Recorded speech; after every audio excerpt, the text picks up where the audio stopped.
So I'm back with episode 4 of the Road to Recovery ankle sprain series. I've been slacking pretty heavily on this series because it's been about 6 weeks since I did episode 3, so sorry about that if you care and if you've actually been looking forward to the next episodes of this series. I've noticed that when people do these kinds of series, they do the first few episodes and then when they can kind of get back to skating, they fizzle out, and that wasn't what I wanted to do, so apologies for doing that. But yeah, now we're back. In this period of time, which is days 24 to 52, weeks 3 to 7, the biggest changes and improvements that I've had were really getting the flick back. So I've done my first kickflip in this period of time, and also went from what felt like rehab style skating to kind of normal skating in a similar way to what I was doing before the sprain.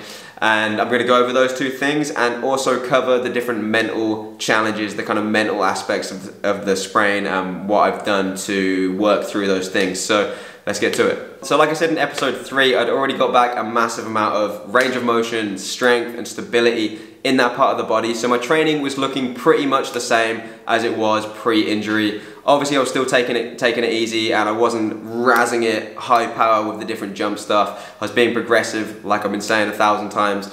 But the only big difference really with my training was the flick focus stuff. So I was going much harder on the flick training, and this is usually the piece that takes the longest to get back, because obviously that flick pattern is the same pattern pretty much as that lateral ankle sprain pattern, like what I did. You're putting your foot in that same position, so if you've damaged all of those tissues on the outside of your foot from that sprain, but those are the ones that go like stretch a lot and have a lot of tension imposed on them when you're doing like the different flick patterns and ollieing up and stuff like that, it makes sense that that's the movement that is gonna take the longest to get back, because that's the part of your body that's the most damaged. So a lot of the work that I've been doing has been on getting the flick back, and by week 5 I'd already done the first kickflip. So the stuff that I was doing seemed to be working pretty well, because I was expecting it to be like month 2 at the earliest that I'd be able to flick again. So what I'd been doing from pretty much the very beginning was just isometric stuff, gradually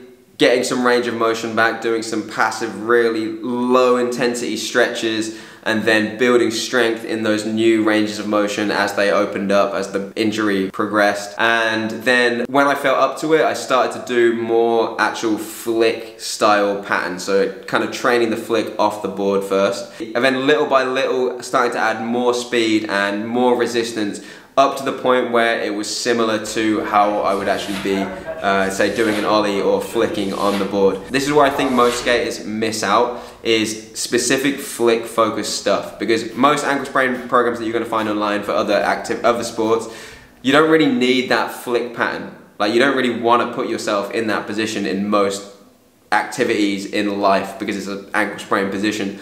But obviously for skating, it's essential.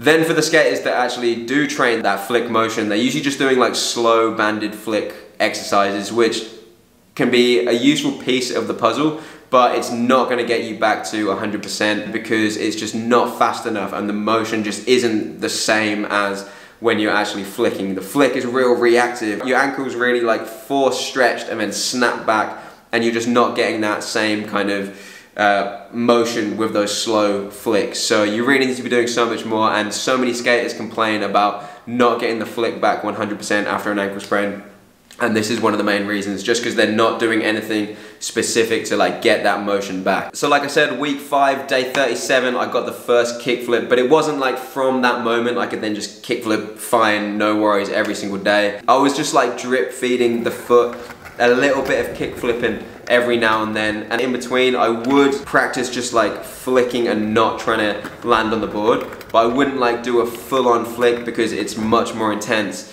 when you're actually trying to land on it than when you're kind of just like flicking and jumping away.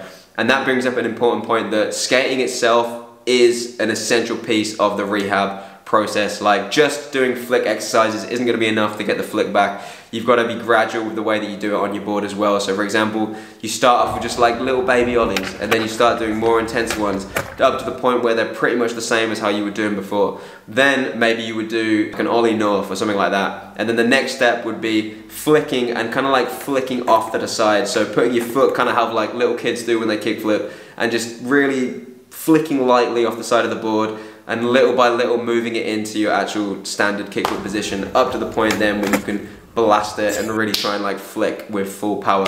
So you've got to be gradual with the way that you get the flick back as well, and that's really, really essential. You don't want to force it because, like I said, those are the structures that are really damaged with a lateral ankle sprain, and the ones that are going to be stressed heavily when you're flicking as well. So it was pretty much bang on week 4 that I started to feel like, all right, I'm skating kind of normally again.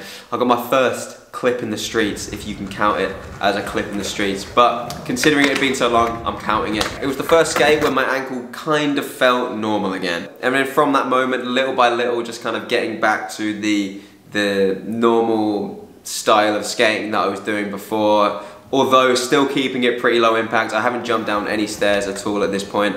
I'm still just, you know, skating ledges, skating flat bars, and just kind of general low impact stuff. And this whole period for me has been definitely the hardest mentally. Like, a lot of people struggle with the whole idea of just not being able to skate at all and struggle with that initial period of time off the board. But for me, that was actually okay because I just put so much energy into the rehab process. I was like, all right, I've got a mission. I actually got real excited about training again. I was, you know, looking forward to doing it because I could see how it was going to get me back on the board. And I like filled up my time with that. I put my energy into doing the kind of ankle sprain related stuff. So that period of time was actually all right for me. But the hardest piece for me mentally was then when I actually got back to skating normally, where I could kind of ollie into a ledge, no worries. I could ollie into pretty much any grind, no worries, because I'd lost a decent amount of tricks.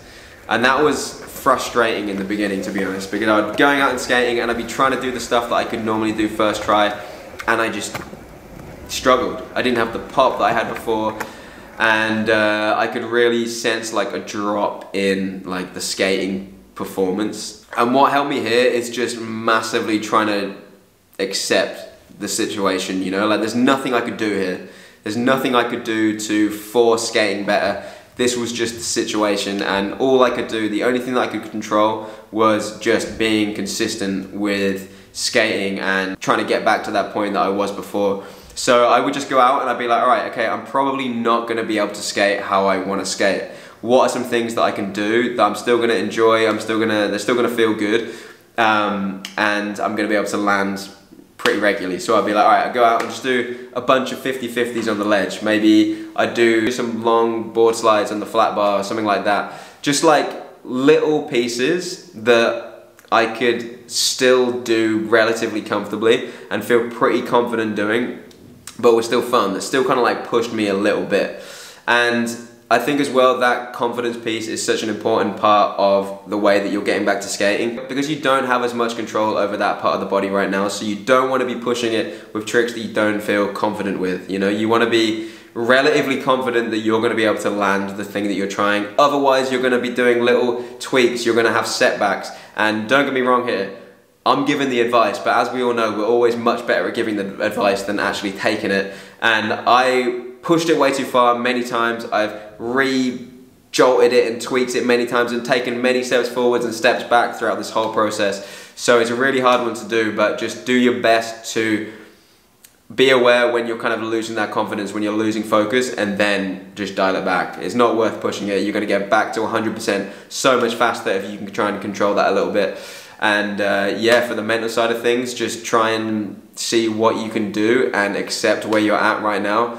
There's nothing really you can do to speed it up other than being consistent and putting in the work with the rehab. So as long as you're doing that shit, you're gonna be gravy, mate. So there we go, that's it for episode 4 of the Road to Recovery series. I hope you find this shit useful. I hope you can get some knowledge from it if you're recovering from a sprain, or if you're not sprained, maybe there's still some useful little bits in there. I hope there is. Let me know down in the description below if you like this stuff, if you got any questions about anything, and I'll see you next time. Peace.